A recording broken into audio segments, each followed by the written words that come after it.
എങ്ങോട്ട് തിരിഞ്ഞാലും ഇപ്പോൾ ചർച്ചാ വിഷയമായ കാര്യങ്ങളിൽ ഒന്ന് തെരുവുനായ വിഷയമാണ്. നമുക്കറിയാം, മുംബൈയിലെ ചർച്ചാ വിഷയം തെരുവുനായ തന്നെയാണ്.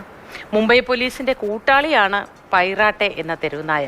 പോലീസ് സംഘത്തോടൊപ്പം നടന്ന ആളുകൾക്ക് സുരക്ഷ ഒരുക്കുകയാണ് ഈ നായ. തെരുവുനായ പെട്രോളിംഗ് നടത്തുന്നത് നിങ്ങൾ കണ്ടിട്ടുണ്ടോ? നമുക്ക് ആ ദൃശ്യങ്ങൾ ആദ്യം ഒന്ന് കാണാം.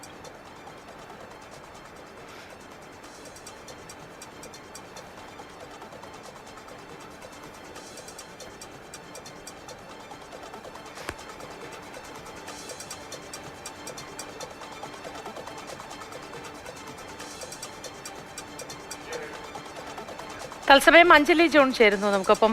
Anjali, good morning. ഒരു തെരുവുനായയെ കൊണ്ട് എന്തൊക്കെ ഗുണങ്ങളുണ്ട്, എന്തൊക്കെ ദോഷങ്ങളുണ്ട് എന്നത് നമുക്കും വളരെ കൃത്യമായി അറിയാവുന്ന ഒരു കാര്യമാണ്. പക്ഷേ ഈ മുംബൈയിലെ കാര്യത്തിൽ പെട്രോളിങ്ങിന് ഇറങ്ങുന്ന തെരുവുനായ, അതൊരു അതിശയമാണ്. സന്തോഷവും തോന്നുന്നു കാണുമ്പോൾ. എന്താണ് കഥ?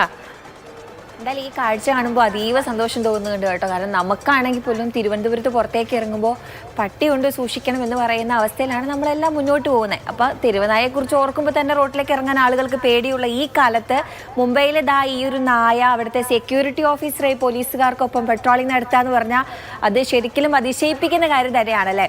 ഒരു വഴിയാത്രക്കാരനാണ് ഈ വീഡിയോ ചിത്രീകരിച്ചത്. ആളിങ്ങനെ പോകുന്ന സമയത്ത് ട്രാഫിക്കിന്റെ അവിടെ പെട്ടെന്ന് ഒരു പോലീസ് ജീപ്പ് വരുന്നു.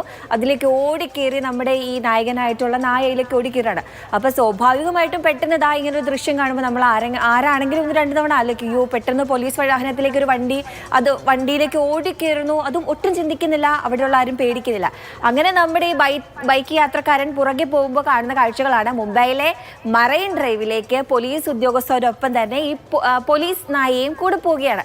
അപ്പോൾ ഒന്ന് നിരീക്ഷിച്ചപ്പോൾ ആളുടെ കഴുത്തിലൊരു ചെറിയ ടാഗൊക്കെ ഉണ്ട്. അപ്പോൾ കൂടെ ഉണ്ടായിരുന്ന പോലീസുകാരനോട് ചോദിക്കുകയാണ്, ആരാണ് ഇത് എന്നൊക്കെ ചോദിച്ചപ്പോൾ ഞങ്ങളുടെ കൂടെ തന്നെയുള്ള ഞങ്ങളുടെ ഓഫീസർ തന്നെയാണ്, ഈ പറയുന്ന പോലെ പെട്രോളിങ്ങിന് വേണ്ടി ഞങ്ങളുടെ ഒപ്പം എത്തിയതാണെന്നാണ് പറഞ്ഞത്. അപ്പോൾ പോലീസുകാരില്ലാത്ത സമയത്ത് ചുറ്റുമുണ്ട് ജാഗരൂകനായിട്ട് ഇങ്ങനെ നടക്കുകയാണ്. അവിടെ എന്തെങ്കിലും പ്രശ്നങ്ങളൊക്കെ ഉണ്ടെങ്കിൽ അവിടെ കാവലായിട്ട് തന്നെ ഉണ്ട്. അപ്പോൾ ആളുകളൊക്കെ പറയുന്നുണ്ട്, ഈ പറഞ്ഞത് പലയിടത്തും പല ദിക്കിലും ഇതുപോലെ ടാഗിട്ട് നായയെ കണ്ടിട്ടുണ്ട് എന്നുള്ള കാര്യങ്ങളൊക്കെ വ്യക്തമാക്കിയിട്ടുണ്ട്.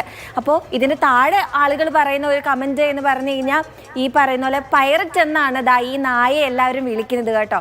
അപ്പോൾ ഇവരെല്ലാവരും ശ്രദ്ധിച്ചിട്ടുണ്ട്, അങ്ങനെ ആരും ഉപദ്രവിക്കും കാര്യങ്ങളൊന്നുമല്ല. ആള് പക്ക പോലീസുകാർ വരുമ്പോൾ ഒരു ഓഫീസറിൻ്റെ ഒരു ഘട്ടത്തിലേക്ക് അങ്ങനെ മാറുകയാണ് ചെയ്തത്. അപ്പം നമ്മുടെ നാട്ടിലും ഈ തെരുവുനായ്ക്കളെ കൊണ്ടുള്ള ശല്യമൊക്കെ അതിരൂക്ഷമായി നടക്കുന്ന ഈ കാലഘട്ടത്തിൽ എന്തുകൊണ്ട് നമ്മുടെ ഇവിടെയും നായ്ക്കൾക്ക് ഇതുപോലെ ട്രെയിനിങ് കൊടുത്ത് ഇതിനെ ആ രീതിയിലേക്ക് കൺവേർട്ട് ചെയ്ത് ഉപയോഗപ്പെടുത്തുന്നില്ല എന്നുള്ള ചോദ്യങ്ങളൊക്കെ ആളുകൾ താഴേക്ക് ഉയർത്തുന്നുണ്ട് കേട്ടോ. അപ്പോൾ നമുക്ക് ഇങ്ങനെയും ചിന്തിക്കാം, സുപ്രീം കോടതിക്ക് ഇതൊരു കാര്യം കണ്ണുവെക്കാം എന്നൊക്കെ ആളുകൾ പറഞ്ഞിട്ടുണ്ട്. തീർച്ചയായിട്ടും ഈ നായയുടെ ശല്യം രൂക്ഷമാണ് എന്ന് പറഞ്ഞ് നമ്മളൊക്കെ ബഹളം ഉണ്ടാക്കുന്നുണ്ട്. ഈ നായകൾക്ക്, നാടൻ ഇനത്തിൽപ്പെട്ട നായകൾക്ക് പ്രത്യേകിച്ച് അസുഖങ്ങളൊന്നും എളുപ്പത്തിൽ പിടിക്കില്ല, മറ്റു പ്രശ്നങ്ങളൊന്നും ഉണ്ടാകില്ല. ആ സാഹചര്യത്തിൽ എത്രയും സ്നേഹമുള്ളവരാണെന്ന് നമുക്കറിയാം. ട്രെയിനിങ് ഒക്കെ കൊടുത്ത് പോലീസ് സേനയുടെ ഭാഗമാക്കാനും ഒരു സ്കോപ്പ് അവിടെ കിടക്കുന്നുണ്ട് എന്ന് നമുക്കിതിൽ നിന്നും മനസ്സിലാക്കാം. അഞ്ജലി ജോണിന് നല്ല ദിവസം ആശംസിക്കുന്നു.